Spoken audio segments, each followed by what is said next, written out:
A lot of people ask, how long do implants last? Various studies conducted by the American Dental Association have shown that the average life expectancy of anything you do in dentistry, root canals, fillings, crowns, bridge work, dentures, is about 10 to 12 years. Dental implants is about 25 to 30 years. When properly maintained, they won't crack, they don't break, and they can last a lifetime. They're literally the most predictable, reliable aspect of all medical procedures that we do in the country today. As with anything in life, you've got to take care of it. Proper home care is essential. We spend 45 minutes to an hour with every patient on teaching them what they need to do depending on their implant needs to properly maintain the implants with proper home care.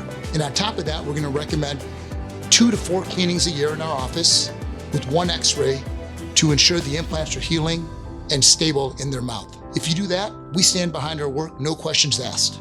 If you think you're a candidate for dental implants, feel free to give us a call. We'll schedule you a complimentary consultation on x-ray and we will find a solution for you.